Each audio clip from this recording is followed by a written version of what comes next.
नमस्कार दोस्तों। मैं आज एक छोटी-सी प्रेरणादायक कहानी लेकर आप सभी के सामने प्रस्तुत हूँ। उम्मीद है आप सभी को ये कहानी ज़रूर पसंद आएगी और इससे ज़रूर कुछ न कुछ आप सभी को सीखने के लिए मिलेगा। अगर दोस्तों आपको ये कहानी पसंद आए, इसे शेयर करें, लाइक, कमेंट करना बिल्कुल ना भूलें। दोस्तों एक समय की बात है, एक जंगल में एक चिड़िया अपने छोटे-छोटे बच्चों को लेकर एक घनी से पेड़ पर घोंसला बनाना चाहती थी।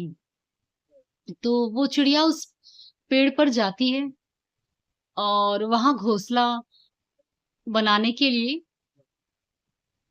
तो जो वो पेड़ रहता है ना, वो पेड़ उसको बड़ी ही बुरा बर्ताव करता है उसके साथ और उसे इनकार कर देता है। कहता है कि तुम मेरे पेड़ की टहनियों पर अपना घोंसला नहीं बना सकती हो, तुम यहाँ से चली जाओ। तो चिड़िया रोने लगती है और कहती है, पेड़ से रिक्वेस्ट करती है कि मुझे घोंसला बना लेने दो, जब तक मेरे बच्चे उड़ने लायक नहीं हो जाते, मैं सिर्फ तब तक ही यहाँ पर रहूँगी और जैसे ही मेरे बच्चे उड़ने लायक हो जाएँगे, मैं ये घोंसला छोड़कर यहाँ से तुम्हारे पेड़ पर से हट जाऊँगी। तो वो पेड़ फिर से उसे डाँटता है और बहुत ही क्रूरता से, बहुत ही क्रोध में उसको मना करता है कि नहीं, तुम यहाँ पेड़ अपना घोंसला यहाँ नहीं बना सकती हो।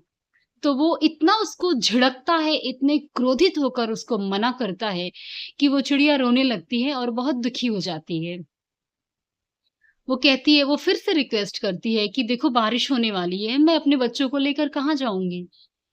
तो वो फिर भी मना करता है, काफ़ी क्रूरता से, काफ़ी क्रोध से और झिड़कता है उस चिड़िया को। कहता है कि नहीं, तुम मेरी टहनियों पर अपना घोंसला नहीं बना सकती हो। तुम्हें जहाँ मन करे वहाँ जाओ, पर मेरी टहनियों पर तुम घोंसला नहीं बना सकती हो।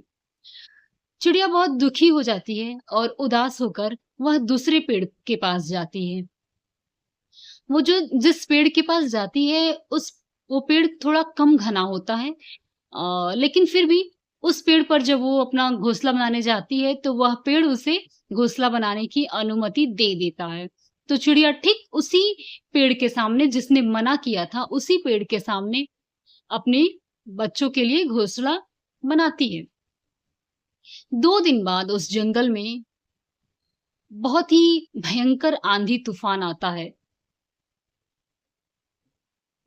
और उस आंधी-तूफान में वह पेड़ जिसने चिड़िया को घोंसला बनाने से मना किया था, वह पेड़ टूट जाता है और आंधियों में बहने लगता है।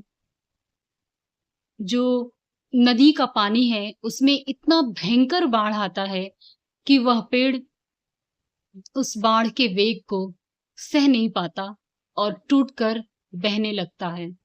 तब वह चिड़िया जो है उसके पास जाती है और कहती है कि तुमने मुझे घोंसला बनाने नहीं दिया था, मुझे आश्रय नहीं दिया था। मैं उस वक़्त मजबूर थी और तुम्हारे पास आश्रय लेने आई थी। अपने बच्चों के लिए मैंने घोंसला बनाने के लिए तुमसे परमिशन माँगी थी, मगर तुमने मुझे मना कर दिया था और देखो, मेरा दिल तोड़ने का तुम्हें क्या अंजाम भुगतना पड़ा कि आज तुम्हारी जड़ें हिल गईं और तुम टूट गए, बिखर गए और आज तुम तबाह हो रहे हो, बह रहे हो, आँधियों में। तब वो पेड़ जो है, मुस्कुराकर उस चिड़िया से कहता है कि बस इसीलिए तो मैंने तुम्हें मना किया था और हर इनकार का मतलब ये नहीं होता, हर इनकार करने वाला व्यक्ति बुरा नहीं होता और मैंने तुम्हें इनकार इसीलिए किया था, मेरे पेड़ की टहनियों पर घोंसला बनाने के लिए इसीलिए मना किया था, क्योंकि मुझे मालूम था कि मेरा जो वृक्ष है, ये जो पेड़ है, मेरी जड़ें जो हैं, वो बहुत पुरानी हो चुकी हैं और बहुत ही कमज़ोर हो चुकी हैं। मुझ में अगली बरसात को झेलने के का शक्ति नहीं है, साहस नहीं है। और मुझे ये मालूम था कि मैं इस बरसात में मेरी ये जो जड़ें हैं, टहनियाँ हैं, टूट जाएँगी।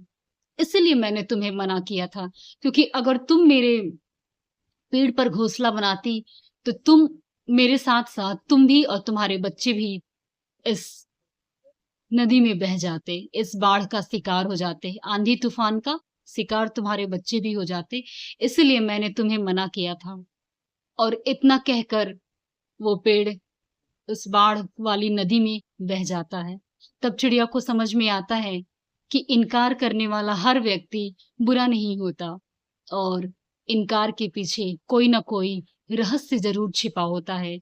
तो अगर कोई आपकी बात ना माने और आपकी मदद ना करे संकट के समय में, तो आप ये मत सोचिए कि वह व्यक्ति बुरा है। हो सकता हो उसकी कोई गहरी मजबूरी हो। उम्मीद है दोस्तों आप सभी को ये कहानी ज़रूर पसंद आई होगी। अगर अच्छी लगे तो शेयर करें और यह कहानी आपको कैसी लगी कमेंट करके ज़रूर बताएँ। जय श्री कृष्ण, राधे राधे।